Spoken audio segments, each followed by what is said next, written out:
Yes, like I say, I was born in 1927, February 12th, 1927. And if you think back, February 12th was Abraham Lincoln's birthday. So I like to tell everybody that Abraham Lincoln was born on my birthday. Mary Glenn, Mary M. Glenn. We spelled Glenn Glynn, and it's just Mary. It is Mary Mercedes. And everybody says, where'd you get the name Mercedes? And I always tell them, well, my dad wanted a Mercedes because he could never afford one, so he just named one of us girls. But that's not true. I don't think the Mercedes came on the market till 1929. I think that's when they came in. I may be wrong. So there was not even a Mercedes in it. But they don't know the difference. I'm Pat Osborne, and I'm 89 years old. Well, I had a very interesting beginning. My parents, I don't know if you know where Silver City is. My parents lived in Silver City. My dad and his brother had a store and the mail contract. When it was time for me to be born, they took me into Nampa, and I was born in the old Mercy Hospital in Nampa. I was born in a house on North 14th Street here in downtown Boise. Through my high school years and so forth, all of that, everything went well, and I like sports. I played all the sports. They're 135 pounds, about what this young man weighs, you know. Now they're 200 pounders. We lived out in the country, no telephones.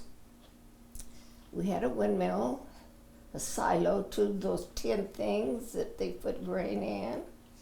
And because my dad only had 9 girls and I'm next to the youngest, I had one brother that was older than I, much older than I. So consequently, I became the boy. My dad went to work for the Owyhee County, and then we moved to Murphy, and my dad built a house there, and I went to school in that old one-room schoolhouse. It's now up at the museum, and then my dad went to work for Morrison Knutson, and his first job was working in Pocatello, building the airport. Melba, I don't know whether you know where Melba is or not. It's south of Nampa. And so my parents bought this farm, so I became a farm boy at that time. My dad taught me 2 things that I'll never forget in my life. That nobody's better than I am, but I'm not any better than anybody else.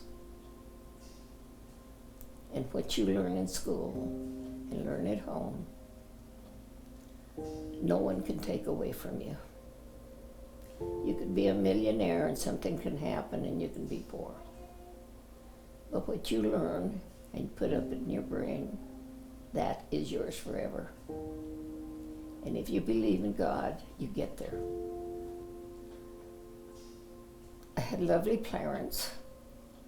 They taught us to pray and to be proud of living in this country. I was at Melba all the time, and I was in the class of 1944. And my wife was also in the class of 1944 at Boise High. I graduated from Boise High School in 1953 and then went out to junior college till 55. Yeah, one time the football team was going to California.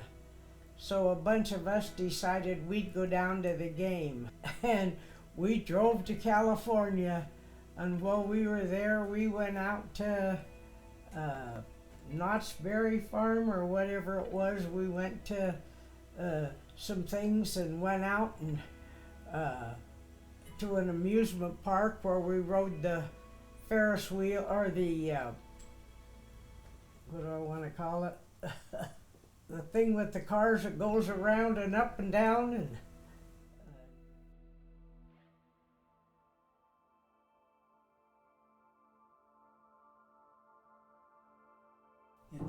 1947, I had an opportunity to go to work for Idaho Power. Through Idaho Power, I started doing a lot of teaching of our linemen, our apprentice linemen, and electricians and so forth, and I did that for basically 20 years. And I had a chance to do a little teaching at Boise State for their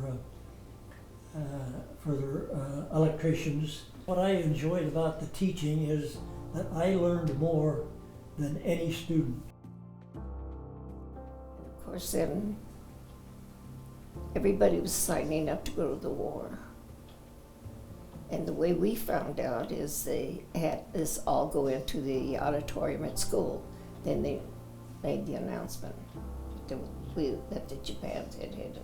My dad felt kind of guilty that he couldn't go because, well, we were farmers. So my sister in California, in San Diego, wrote and says they really need help in aircraft places. And I can't volunteer to go help, or I can't go work there because I don't have a babysitter.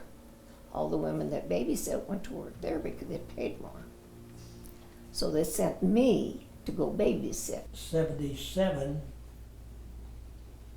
I was promoted to one of 3 superintendents in our construction department. And I stayed as a superintendent there until I retired in 1985.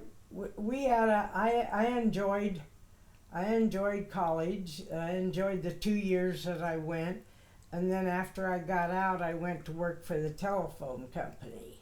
I just did 2 years in business there. For a period of about 3 to 4 years, I authored 6 books of curriculum for the students at Northwest Lineman's College. Well, I came back, went to school, and then back the next year. And that time, my brother-in-law says, "Why don't you go apply? We need so much help out there." So he took me, and I got my Social Security card there. And I went and put in an application, and they didn't even interview me or anything. They just said, "Can you work tomorrow?" I went to work the next day. There was a publishing company in Meridian named Anderson Publishing Company, and they published a book, and the name of the book was Transformers for Linemen. There were 9 people that had input to that particular book, and I happened to be one of them. The first year they sold 40,000 of those books to the unions. And it was really odd to go there because there were more women than were men. The men were old because they couldn't go to war. And the women all had these hair nets with a little knot here in the front. I don't know if you've ever seen a hair net. You know what I'm talking about. I thought that was so odd because I'd never seen one. And anyhow, I worked there a few years until they closed. Was there when we all were sitting out looking out the windows and throwing confetti and everything when the war was over. I worked 38 years with the company, and I have been retired for 39 years. And so I've been drawing a retirement check from Idaho Power for 39 years. That's kind of amazing. I think I'm if not the oldest, I'm one of the oldest employees that is still living, and I am definitely the oldest one having most years of retirement.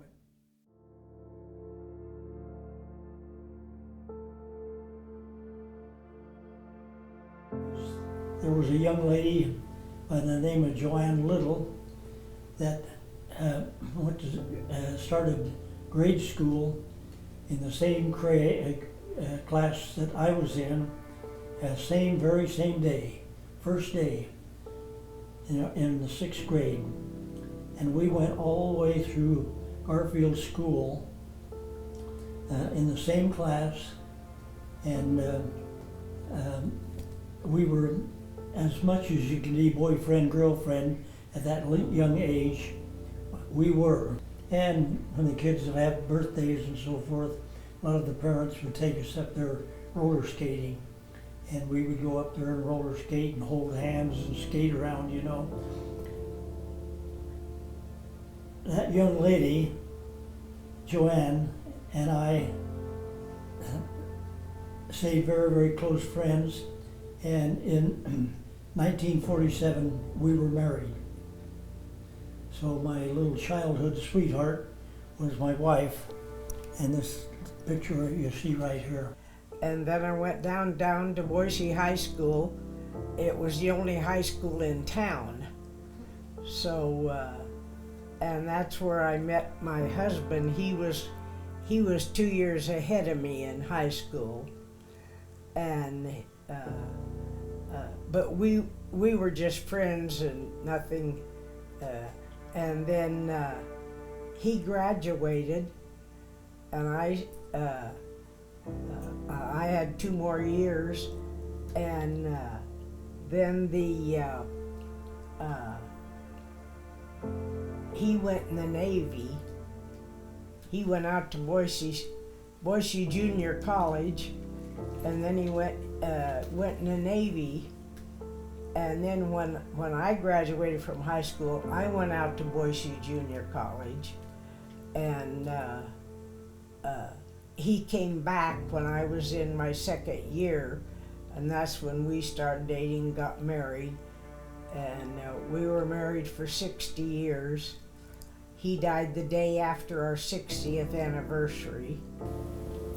Married my husband, and he was in the Army. And he had, we were going to Japan during the Korean War, and that's when it broke out, and he was captured. He was the first soldier that was captured and was in prison there for 4.5 years and declared him deceased. So I was on my way to Japan too. I had 2 children, and I was expecting my 3rd one. And we raised 4 children. We had 3 kids. We had our family by the time we were both 27 years old, 26 years old. I had to go. I didn't make it to Japan. It's a good thing I didn't. And that's the way the Lord works. He knows what to do at the right time. He's always been at my side. But anyhow, I raised those 3 kids and married again after so many years, and had that young little one that's up there in that picture.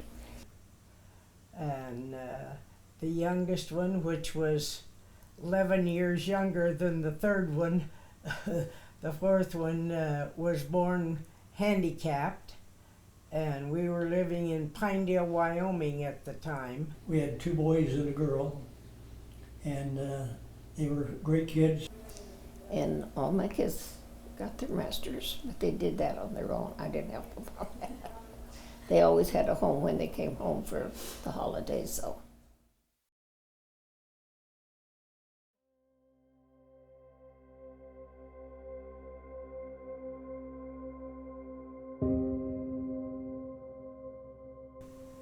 And she was born in Jackson, Wyoming.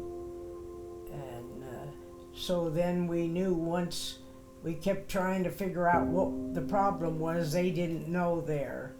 So we finally took her to Idaho Falls to a pediatrician, and he just looked at her and said she had hydrocephalus, which is water in the brain. And my oldest son was an engineer, and he passed away when he was 72, and that was hard. So I did. I think that brought the stroke on that I had 2 years ago that I had to move here. And it did a good number on me. I have problems with my neck. And I've had a lot of other problems, but I've been able to cope with them. And when you reach my age, you play the cards that are dealt to you. You don't choose, you just play them and do the best you can. In 1942, I was diagnosed with cancer. And I had, I went into the hospital, and they had to do some major surgery, and I was able to manage that surgery. I was young and healthy, and so it was a long time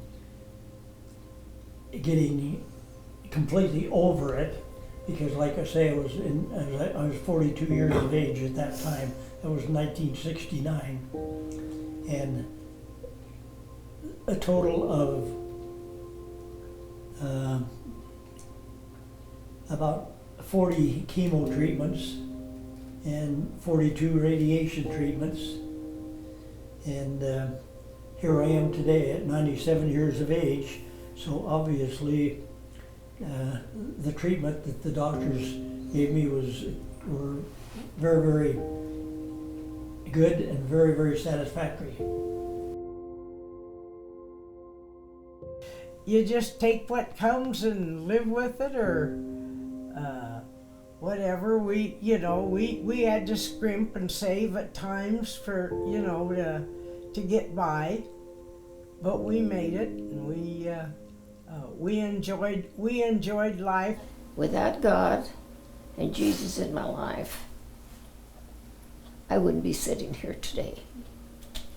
So I owe him and my bringing up what I am today. I've been kind of naughty sometime, but that's having fun. But he's always been with me.